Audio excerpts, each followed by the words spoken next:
Chapter 19 The Southern Lands, some days later, 11 a.m. Tom and the Crow made good progress as they walked down the pretty southern road from the crossroads near Snoring. It was a pleasant stroll among all the baby rabbits, the squirrels, and the fluting little bluebirds. Suddenly, one of the pretty birds dropped an envelope at Tom's feet and then flew off.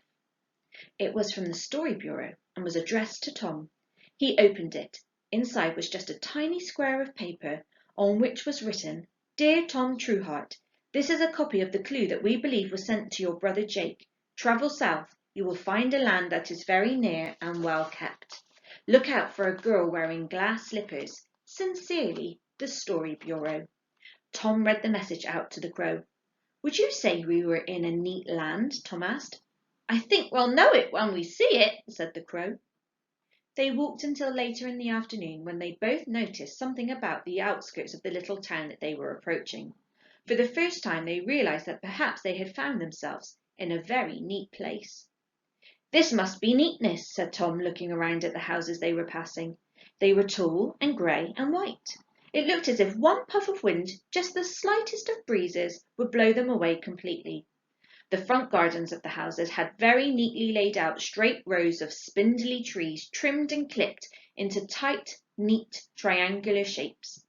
The trees looked as if they were made of the thinnest, flattest cardboard. They passed whole avenues of houses and mansions and gardens, and all of them had the same refined and very neat and tidy appearance. "Looks very neat to me," said the Crow. "If this place isn't neat, I don't know what is." "I think this means we are there all right," said Tom. "Now we just have to find someone with glass slippers on their feet." "Oh, I should think there'll be two a penny around here," said the Crow. "Look at her, for instance." On the other side of an avenue, a woman was walking with a tiny dog. She wore a very high grey wig piled up on her head. At the very top of the wig was a tiny straw hat with a little silk bird perched shakily on it. Her dress was very narrow at the waist, but very full and wide in the skirt, so that she looked like a very fancy lampshade. She carried a shepherd's crook with pink ribbon tied to it, and a tiny dog on a lead made of fine bright ribbon, also in pink. The dog wore a coat of the same pattern as the woman's dress. "Now, I wouldn't be surprised at all if she had glass slippers on under there," said the Crow. "Really?" said Tom. "I can't exactly go and ask her, can I?" "Not really," said the Crow, "but you must admit this is very, very neat and a very tidy looking place." They soon reached the centre of the very elegant little town. Tom had never seen such an ordered place. He was used to simple rustic wooden houses tucked into clearings and forests, all overgrown with soft green moss and dark ivy. There were always woodcutters and soldiers and wicked hairy wolves and wicked hairy farmers and brave hairy adventurers. Here the houses were all done up in gold, all were white limestone, or rose pink brick. All the trees and shrubs were either trimmed and cut into silly fancy shapes, or stuck into big flower pots outside the front doors and gates of the houses.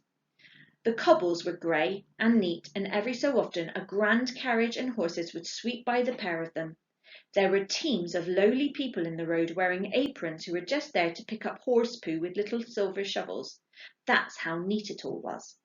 Tom felt very scruffy, and they were certainly getting some strange looks from the people they passed, perhaps on account of Jollity the Crow, who was riding happily on Tom's shoulder. As they crossed an avenue lined with elegant shops, he suddenly flew off and perched high up on a sign. "What are you doing now, Crow? Come on, you can't just sit up there looking like a pretty picture," said Tom.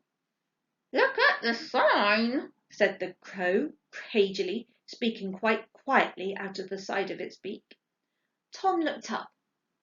The sun hung from an elaborate iron bracket, which was made up of twisty curlicues and shapes. It was a square of elegantly turned wood with the words "Coffee House" painted on it. "Well," said Tom, puzzled, "it's a coffee house, whatever that means." "People go in there and drink cups of coffee," said the Crow, "but that's not the point. Look at the picture on the sign." Tom looked again, and sure enough there was a dainty painting of a glass shoe, a lady's shoe with a fashionable kitten heel and a fancy glass buckle. "Glass slippers are on her feet," said Tom. "Come on, let's find out what this means." "You go in, Tom," said the Crow. I'm not sure I'll be welcome in a fancy pants place like that. So Jollity the Crow waited on the hanging sign while Tom pushed open the door of the coffee house and went inside. It was certainly bustling in the coffee shop. All kinds of characters sat at little tables drinking from tiny, elegant cups. Among them, Tom saw a king who was actually wearing his crown and reading a parchment news sheet. There was a very pretty girl in ash grey clothes who had smuts of soot and smudges of dirt all over her face. She was talking to a large furry bear in a tweed waistcoat. But you see, she was saying, I had it all. Beautiful clothes, a grey silk dress and cape, tiara, all magically given and squared by my very own, and must I say, very odd good-looking fairy godmother. Make sure you are back by midnight, she said. Well, I fell in love, didn't I?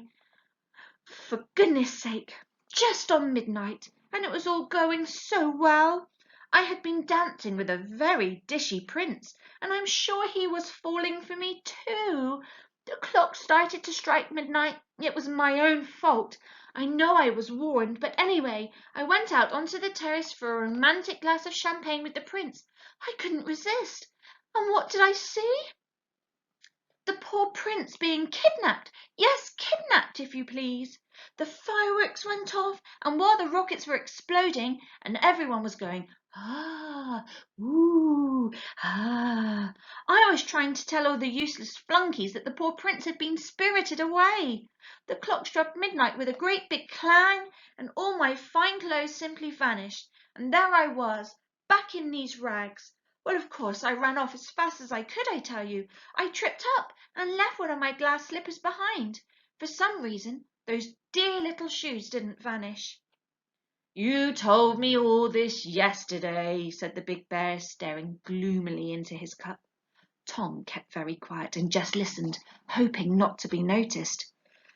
Everything's gone very strange lately, said the bear. That awful girl is still in our house. Can't get her out. The wife's very upset. And as for that tiny wee bear, well, we've been properly lumbered with him.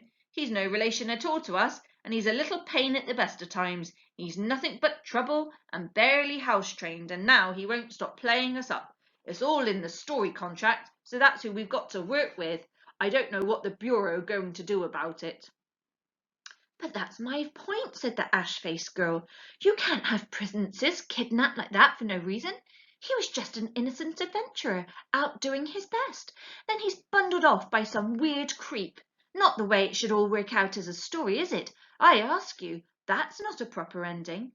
Tom listened, stunned. An innocent adventurer? A glass slipper? Surely she must mean Jake. This girl must be part of Jake's story, a story that was interrupted by a kidnap. This was surely proof at last that something bad and dangerous really had happened to his brothers. Tom finally spoke up. Sorry, miss, he said, but I couldn't help overhearing you. My name is Tom Trueheart, and I'm on a mission to find my missing brothers. They are all adventurers, and I am too. In a way, though only an apprentice. I think that man you saw being kidnapped could well have been my big brother Jake. Jake, said the girl. Well now, that is a fine manly sort of name. He was certainly broad enough for a name like that. We were told that he was called Prince Charming, but there was no first name, of course. I had grown so very fond of him too. The bear shook his great hairy head. You see, Thomas, the girl continued, my poor father has married an awful sort of woman with two very horrible daughters. All I do is run around after them all day and clean the house. The hairy bear stood up, suddenly muttering, If I've heard this once, I've heard it 20 times, and he blundered off, squeezing his big hairy bottom past all the dainty tables. They call me Cinderella at home, the lovely girl continued, and they think that's no end of a joke because I'm covered in ash all day from cleaning out their awful dirty fireplaces. I really need to escape from my life, and soon. That nice prince, if he really was your brother, was my best hope. If you manage to find him, please send him back to rescue me. I'm sure he could find a way. He seems so big and so brave and so strong. She sniffed as a tear dropped into her coffee cup. I'll do my best, miss, he said. I'll find a way. I am a Trueheart after all. A man in an apron, with a tray of delicate cups balanced on his arm, tapped Tom on the shoulder. Can I serve you anything at all, my noble young sir? He said with a sneering expression. Or are you just passing through here on your way to somewhere less fashionable? I'm leaving now, sir, Tom said. Don't worry, he said to the pretty ash-faced girl. I'll sort it out. I'll sneak off to the palace gates and look for clues. I'll find him for you. She leaned forward and grabbed his arm. Make sure that you do. For my sake, she whispered. I'm not sure I can carry on with this terrible life of cleaning and scrubbing and so on. I need rescuing, and soon, and I really do love him. With that, Tom reassured her and scampered out to the street. A little crowd of overdressed people had gathered up, looking up at the crow high on the perch over the coffee shop. That bird is quite spoiling the charm of the sign, said one. An ugly creature, said another one. Someone told me it speaks. Really? A bewitched crow on the loose? I don't know what the Story Bureau think they're doing these days, I'm sure. And with that, the particular dandy blew his nose loudly into a pink silk handkerchief. Come on, Crow, said Tom. The crow flew down and landed on Tom's shoulder, and the overdressed crowd made a path for the young adventurer and his companion. I think he's a warlock, whispered one. Don't look him in the eye, hissed another. Looks like he's got fleas, said a third. The bird, that is. The crow turned its head to look at the crowd and made a loud raspberry noise. Well, as loud as a loud raspberry noise as a crow can manage through a beak. Tom and Jollity made their way to the palace gardens. The crow flew up and down over the grass lawns and hedges, hoping to catch sight of something in the way of the clue. No clues yet? Asked Tom. Nothing to report, said the crow. Wait, Tom, I think I can see something sparkly under that hedge, by the steep steps. Tom walked over and poked about in the trimmed bushes. His hand touched something smooth and cold. He pulled out a tiny, delicate glass shoe. It was an elegant lady's evening slipper with a kitten heel. He held it carefully in his hands. It's just like that girl was saying. She dropped a glass slipper when she ran away. I should be careful with that, said the crow. It's evidence, and it looks like it might break very easily. You're right, Crow, said Tom, and he carefully wrapped the slipper in the soft, warm cloak in his adventurer's travel bag. We'll carry this with us. This is a real clue. You never know, but I think it might come in very useful at some point, he said, and they all set off. Join me next time for Chapter 20.